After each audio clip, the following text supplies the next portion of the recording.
नमस्कार दोस्तों। दिलीप कुमार यानी कि ट्रेजेडी किंग, एक्टिंग के क्षेत्र के महारथी, सुपर हीरो। ट्रेजेडी किंग यूं ही नहीं कहे जाते थे। हर काम इतना परफेक्टली करते थे कि उनकी एक्टिंग को ट्रेजेडी के तौर पर देखा जाता था। जी हाँ, मैं बस ये कहना चाहता हूँ कि दिलीप कुमार एक्टिंग के क्षेत्र के तो बादशाह थे ही थे। जी हाँ, लेकिन उसके बाद उन्होंने कुछ मूवीज़ में पार्श्वगायन यानी कि प्लेबैक सिंगिंग भी करी। मुसाफिर उनमें से एक मूवी है जिसमें गाना था लागी छूटे ना। इसमें उनके साथ पार्श्व गायन किया यानी कि प्लेबैक सिंगिंग करी स्वर सामग्री लता मंगेशकर जी ने। सलील चौधरी के इस गाने को जब कंपोज किया जाना था तो रिकॉर्डिंग के समय अगर मीडिया रिपोर्ट्स के हिसाब से चले तो लता मंगेशकर जी को ये पता ही नहीं था कि male playback singer Yusuf Khan यानी कि दिलीप कुमार साहब हैं।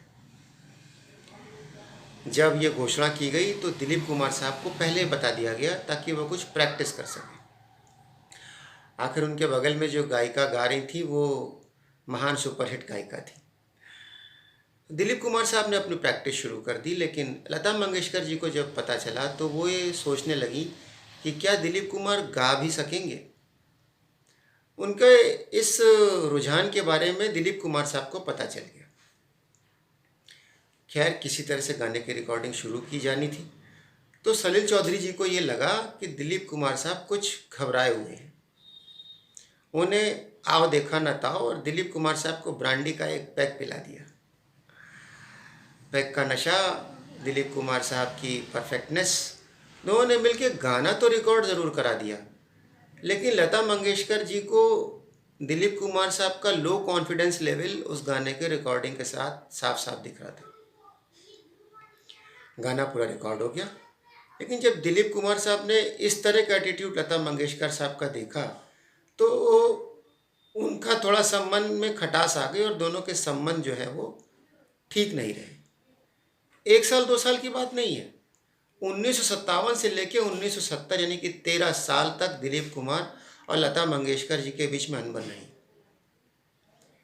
13 साल बाद जब दोनों के बीच में मनमुटाव दूर हुआ तो लता मंगेशकर जी ने यूसुफ खान यानी कि दिलीप कुमार को राखी बांधनी भी शुरू कर दी। अथाह प्यार अपार प्रेम, आपको इंटरनेट मीडिया पर कई फोटोज़ मिल जाएंगे जिसमें लता मंगेशकर जी छोटी बहन की तरह दिलीप कुमार के साथ खड़ी हुई हैं।